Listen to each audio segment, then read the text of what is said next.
आज हम बात करेंगे राममूर्ति दंड के बारे में। ये दंड का नाम राममूर्ति दंड इसलिए पड़ा क्योंकि इसके रचयिता प्रोफेसर राममूर्ति नायडू जी थे।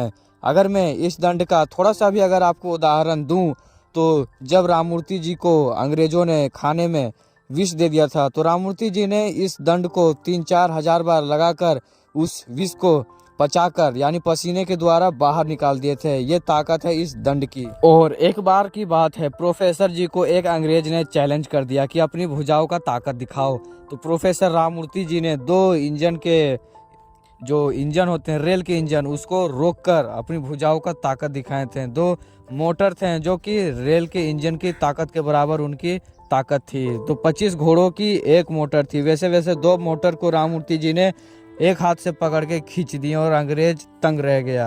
अंग्रेज ने पूरी जान लगा दी, बाइक को पूरा स्पीड कर दिया, पूरा इंजन को पूरा फास्ट कर दिया, फिर भी उसकी गाड़ी 1 इंच आगे नहीं बढ़ी। ये थी प्रोफेसर राममूर्ति जी की भुजाओं की ताकत। अगर मैं बात करूं इनकी ताकत की तो ये इंसान की सोच से और क्षमता से आगे निकल चुके थे। यानी ये सिद्ध कर देते हैं कि इंसान की क्षमता बहुत दूर तक है।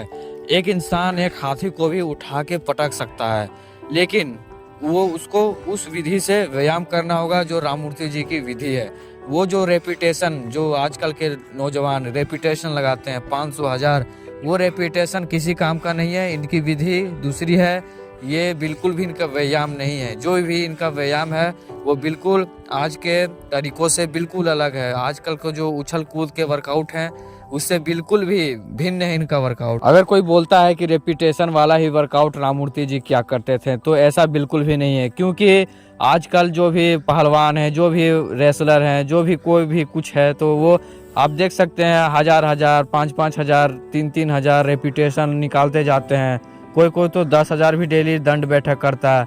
तो आप देख सकते हैं वो राममूर्ति जैसा नहीं बन सका, क्योंकि उसने उस विधि से व्यायाम किया ही नहीं जो राममूर्ति जी की विधि थी। अगर मैं बात करूं प्रोफेसर राममूर्ति जी की विधि के बारे में तो मुझे जहां तक लगता है इस विधि को अंग्रेजों ने भारत से लुप्त कर दिया ताकि दोबारा यहाँ पे कोई राममूर्ति जी जैसा बलवान ना बन सके, उनके जैसा मानसिक रूप से कोई मजबूत ना बन सके। यहाँ पे अश्लीलताएं भर दी गई ताकि यहाँ का नवयुवक कमजोर हो जाए और फिर से ये देश गुलाम बन जाए। और अभी ऐसा ही है, हमारा देश अभी आज़ाद भी नहीं हुआ।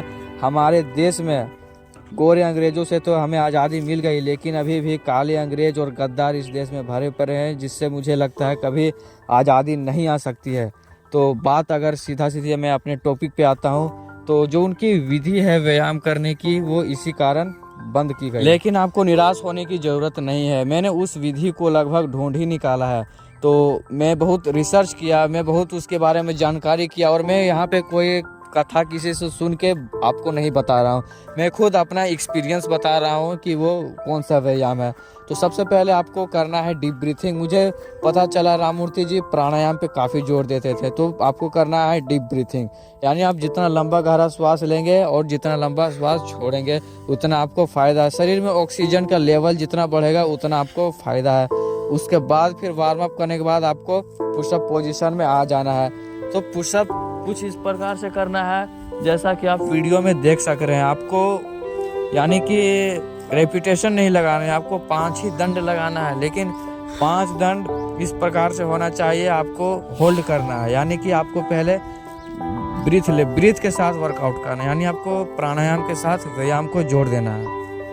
तो श्वास रोके रोके जब आपको अकबक आने लगे, जब आपकी धड़कनें तेज होने लगे, यानी आपको श्वास निकालने का मन करे और आपका हाथ थका नहीं हो, यानी कि आप फेल्योर तक नहीं गए हैं, तो आप श्वास निकाल सकते हैं। फिर 2-3 लंबे गहरे श्वास लेकर और छोड़कर, लेकिन आपको पुशअप पोजीशन में रुके ही रहना है। आपको जो वर्क पुशअप है उसको कंटिन्यू जारी रखना है, श्वास को सिर्फ निकाल देना है और फिर मतलब भरकर रोक लेना है। इस प्रकार से इस विधि को किया जाता है। आप जितना देर तक रोक सकते हैं, 2 मिनट 3 मिनट 5 मिनट, जितना आप ज़्यादा करेंगे, जितना आप उसको बल लगाएंगे, उतना ही आपके अंदर स्टेमिना, ताकत और आपके फेफड़े सब बढ़ेंगे, स्ट्रेंथ बहुत बढ़ेगा।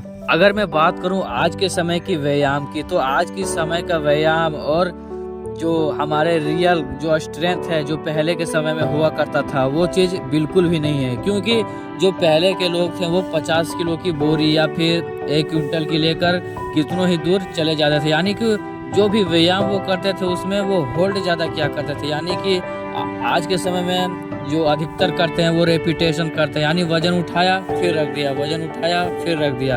और वहीं पहले के लोग वजन उठाकर आधा आधा घंटा 20-20 मिनट 1-1 किलोमीटर होल्ड किया करते थे, उसको लेके चलते थे।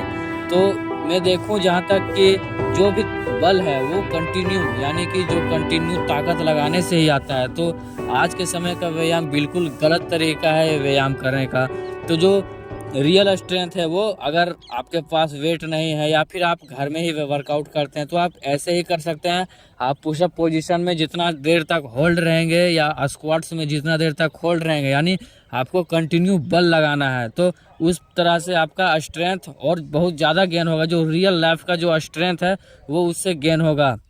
शाओलिन मोंग के बारे में तो आप सुने ही होंगे और उनका वीडियो भी देखते ही होंगे। उनको नंबर 1 ताकतवर लोगों में गिना जाता है कि दुनिया के सबसे ताकतवर व्यक्ति अगर कोई है तो वो है शाओलिन मोंग की ट्रेनिंग और वही लोग। तो मैं बात करूंगा उनकी ट्रेनिंग का, तो वो जो ट्रेनिंग है वो हर तरह की ट्रेनिंग करते हैं, लेकिन मैंने उनकी जो ट्रेनिंग है वो एक चीज़ पकड़ी उनकी, वो ज़्यादातर होल्ड किया करते हैं, यानी कि वो चेयर पोजीशन में आप देख सकते हैं वीडियो में, इस प्रकार से वो भयानक तरीके से होल्ड किया करते हैं।